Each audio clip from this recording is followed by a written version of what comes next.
La caméra tourne. Bienvenue sur les news de Samir. Aujourd'hui, on va parler de l'actualité. L'actualité, c'est tout simplement Mini Micron. Il y a de l'eau dans le gaz dans le couple Mini Micron et le petit Bibi. Oui, il y a des problèmes. Alors, par contre, Bibi, elle est jalouse. Hein. Elle accepte pas la séparation. Hein. Ah, c'est assez dur. Hein. Elle a fait du chantage à Macron et Macron, il est en train de céder. C'est quand même dingue cette histoire. On va parler évidemment des propos de Macron qui nous explique qu'il va arrêter de livrer l'armement à Bibi. Bibi va répondre à Macron et de manière vraiment indigne. Par rapport à la France, ce que représente la France, c'est une honte. Ça va permettre de savoir qui est Macron, c'est-à-dire que vous allez voir qu'ils vont essayer de lui faire tomber dessus pour anti-bip, pougoum, et ainsi de suite. On va parler évidemment de ce qui va arriver bientôt, hein, l'anniversaire du 7 octobre, et ce qui va arriver. Alors je vous le donne en mille, hein, très certainement qu'il va y avoir quelqu'un avec des falafels, du El Morgiane et une bouteille de Selecto, ce qui va permettre de justifier le fait qu'on vilipende le Liban. Donc vous allez voir, il y a tout ça. Là actuellement, hein, je vois que tous les agents Sionard sont en train de tomber sur Macron, alors que c'est vous dire comme quoi que tapiner pour un Israël, vous serez toujours un antisémite, et que tôt ou tard, quand ils auront dominé le monde, ils auront conquis les terrains autour d'Amisraël et que ça arrivera à l'Europe, sachez que... alors là, la France est soumise à Amisraël, mais quand il faudra coloniser la France, c'est le même argument. Oui, rappelez-vous ce qui s'est passé dans les années 40, ils sont méchants et donc ça justifie. Incroyable. Mais bon, bref. Avant de démarrer la vidéo, je vous invite à vous abonner, laisser un commentaire et un like pour le référencement, me rejoindre sur les réseaux sociaux et sur mes chaînes secondaires. Bref, alors, on va pouvoir démarrer étape par étape. Déjà, c'est quoi le départ de toute cette histoire de cette séparation de couple? Nous avons Mini Micron qui s'exprime. Écoutez ça. À Israël, à Gaza. A occupé une partie de vos discussions depuis 2 jours. Et Monsieur Macron, vous avez déclaré dans un entretien à France Inter qu'il fallait cesser de livrer des armes pour mener les combats sur Gaza. Alors, déjà là, je coupe tout de suite, désolé, hein, parce que moi personnellement, le moindre truc, je le loupe pas. Quoi? Attends, il y en a, ils m'ont dit, Samir, t'as vu Bibi, comment il a réagi? Fais une vidéo.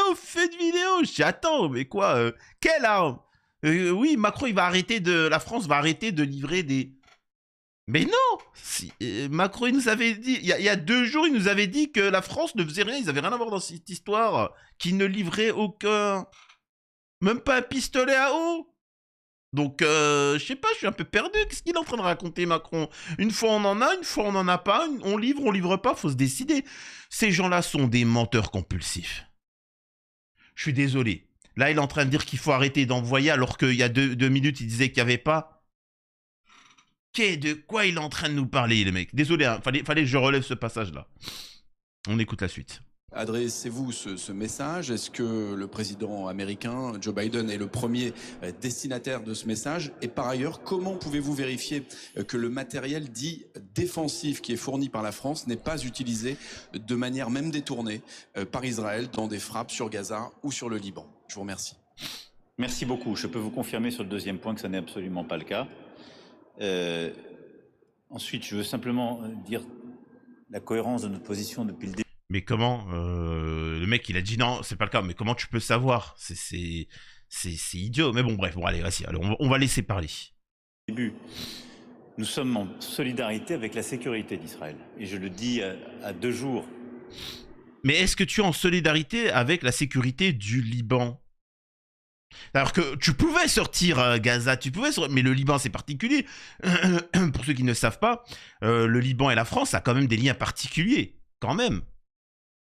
Ça me rappelle cette phrase de Macron quand il y a eu l'explosion étrange à Beyrouth. Vous savez, hein, cette explosion bizarre qu'il y a eu là en 2020.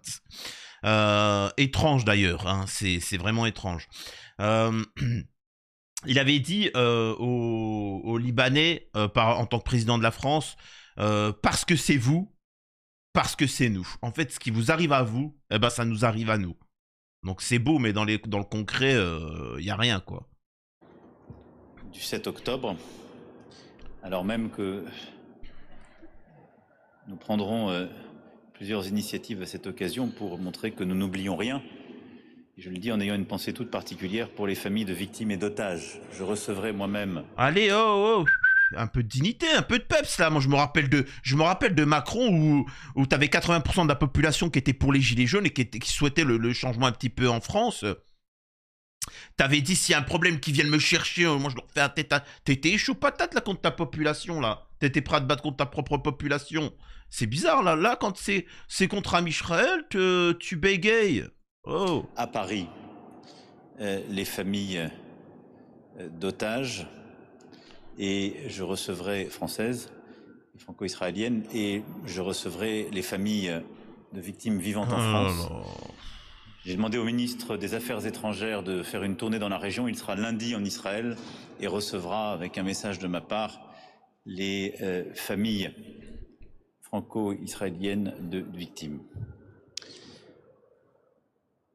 La France, au-delà de ce message de solidarité, et réitérant le fait que nous n'oublions rien et que nous demandons la libération des otages, est aux côtés d'Israël et de sa sécurité. Et là-dessus, c'est sans ambiguïté, nous l'avons encore montré ces derniers jours. Lorsque l'Iran a déclenché des frappes, la France était mobilisée et j'ai tout de suite accédé à la demande du Premier ministre Netanyahou pour participer à la sécurité d'Israël. T'as obéi, quoi. Il t'a sifflé, donc ça nous montre bien. C'est-à-dire que il t'a sifflé et t'es venu, t'as accouru comme une... Allez, je veux pas être vulgaire, hein. C'est encore une fois contre nos propres intérêts français. Le mec, il est intervenu. Il est prêt à vous faire entrer dans la Troisième Guerre mondiale. Vous, avec les conséquences que ça implique, tout ça pour sa relation de boule qu'il a avec Bibi. Incroyable. Néanmoins, nous essayons aussi d'être cohérents. Et lorsque nous demandons des cessez-le-feu, c'est le cas pour Gaza, ça a aussi été le cas pour le Liban la semaine dernière, eh bien, nous tâchons de ne pas demander un cessez-le-feu tout en continuant à livrer les armes de la guerre.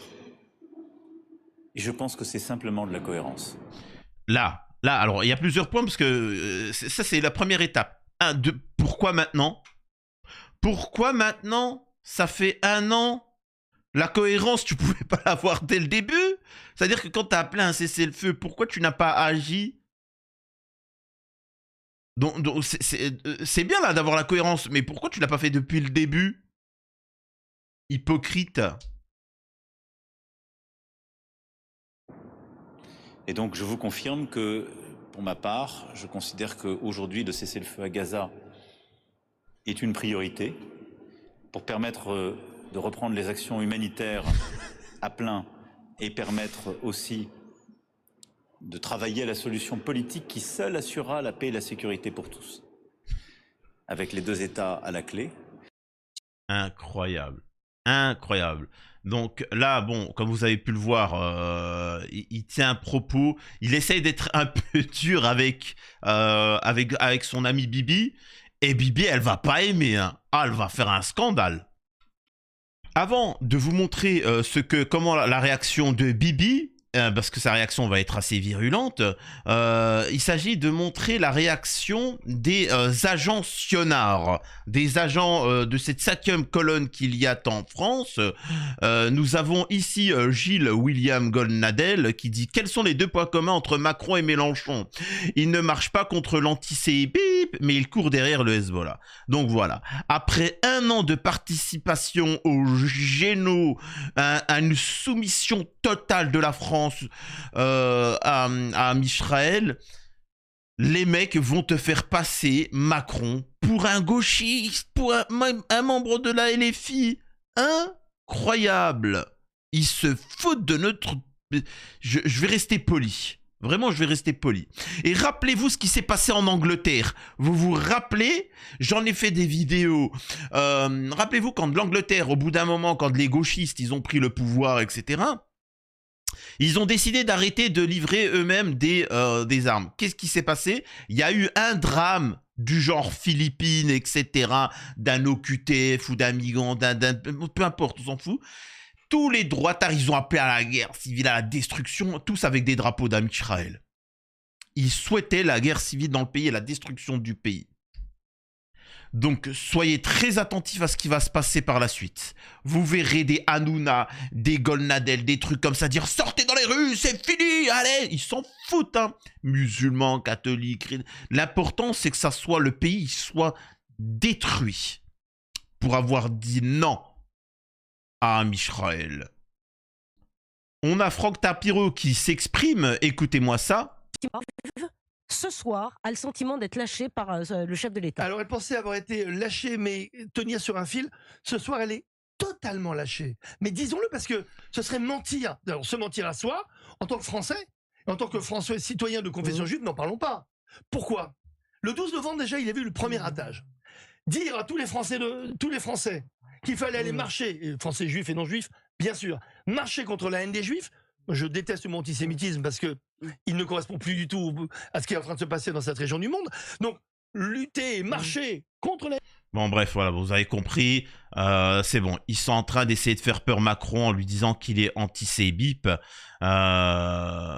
Écoutez aussi cette Rachel Keke, là, je crois que ça s'appelle comme ça. Non, Rachel Kahn qui s'exprime, c'est juste phénoménal. C'est vraiment en bas, là.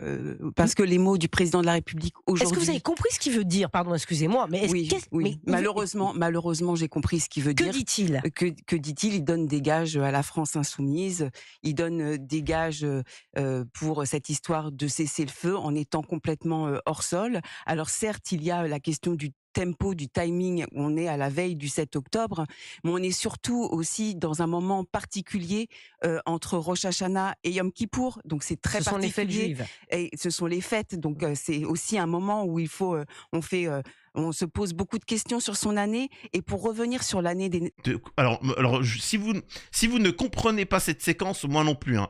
Elle me parle de Yom Kippour, je sais pas quoi. Enfin, on a quand même un président qui a fait participer à un génocide, a détruit la diplomatie en France. La France, c'est fini au niveau diplomatique.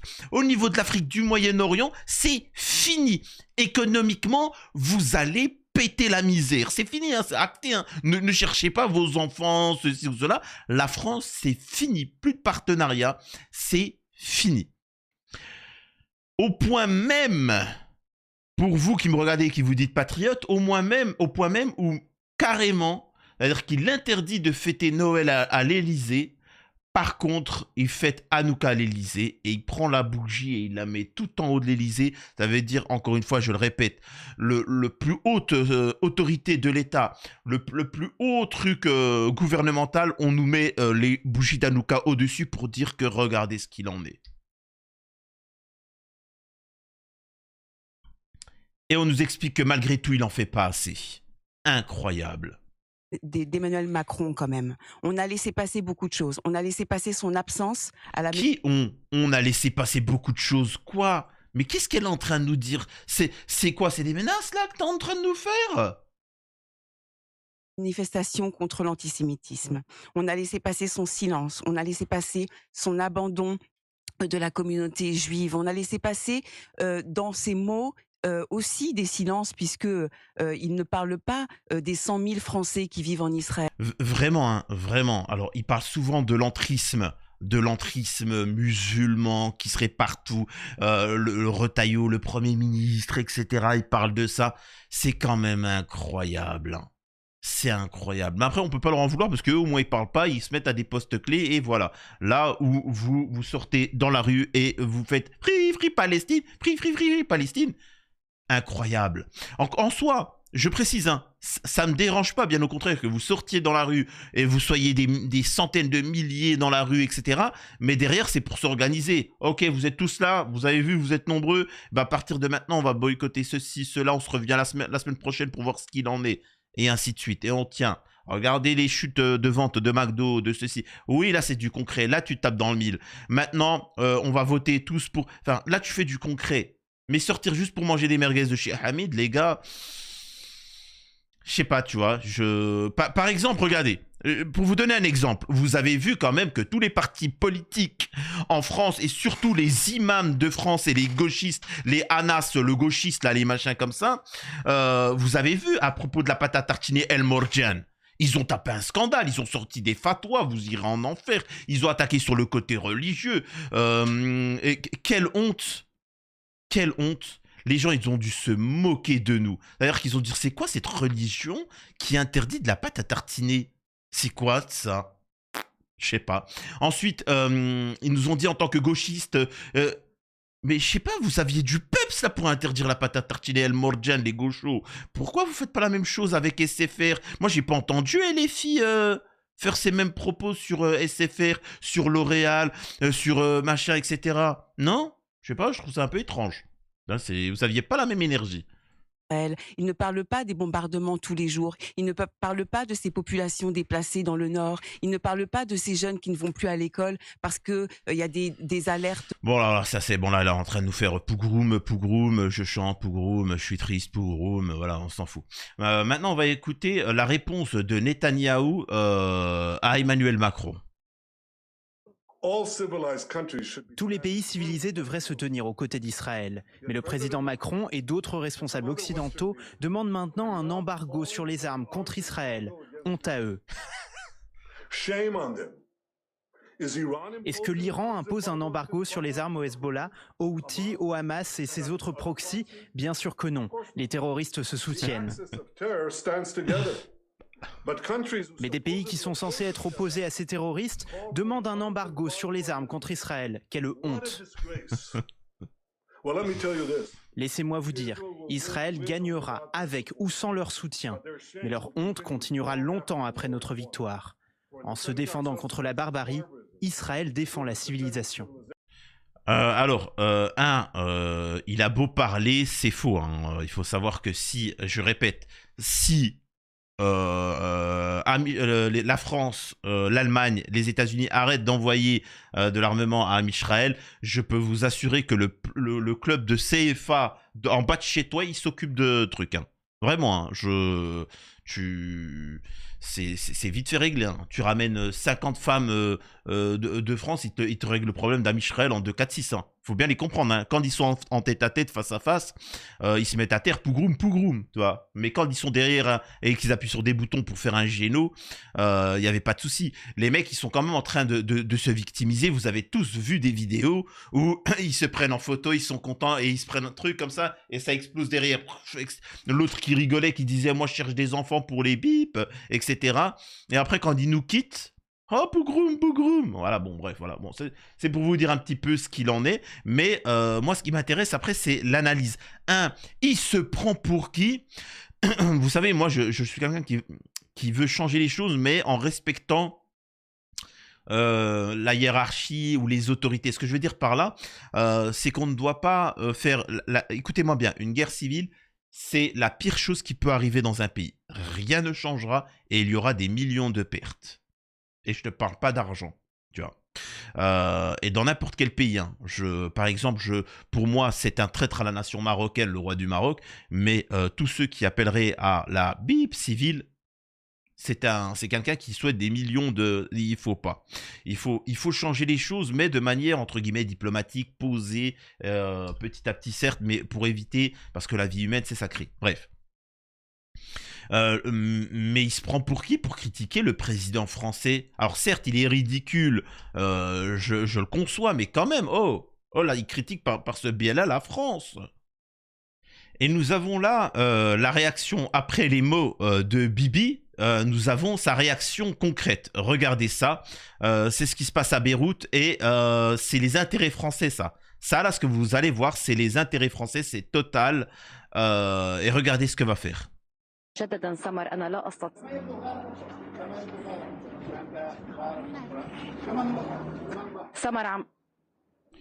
Donc en fait, il a décidé de bombarder tous les sites français de gaz, Total, et les entreprises, l'industrie française au Liban. Ça laisse à penser que est-ce que c'est pas une déclaration de guerre? Ça à vous d'en conclure la chose. Deuxième point, ça laisse à réfléchir en 2020 ce qui s'est passé au Liban. Est-ce que c'était pas la même chose? Je rappelle que il y a des traîtres comme au Liban partout et qui ont essayé de détruire ce pays. en le mettant KO pour faciliter l'intrusion amisraélienne. Et moi, je vous pose la question, s'ils sont capables de faire ça, est-ce qu'ils sont capables d'agir en France? Et on va prendre les paris. Vous me trompez, hein, je suis pas devin, les gars. Mais je prends les paris que d'ici peu de temps, il va se passer un truc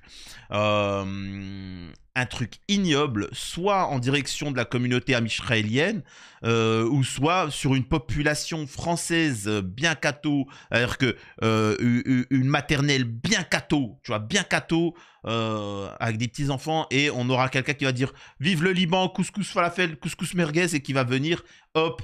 Tous les médias vont dire allez, il faut sortir dans la rue, air civil, ainsi de suite. Un petit peu comme ce qui s'est passé en Angleterre. On va voir. Prends les paris. Et ce qui est incroyable, ce n'est pas tout. Et ça, c'est pour finir la vidéo. Nous avons l'Élysée. L'Élysée qui vient et qui décide de clarifier la chose en disant non, non, non, vous inquiétez pas, on va continuer à envoyer. Tout ça n'était qu'une petite... C'est-à-dire que même Macron se fait humilier par l'Élysée, par ceux qui sont en dessous de lui. Tout ça pour vous montrer qu'en fait, il n'est rien. Ce mec n'est rien. C'est qu'un pantin.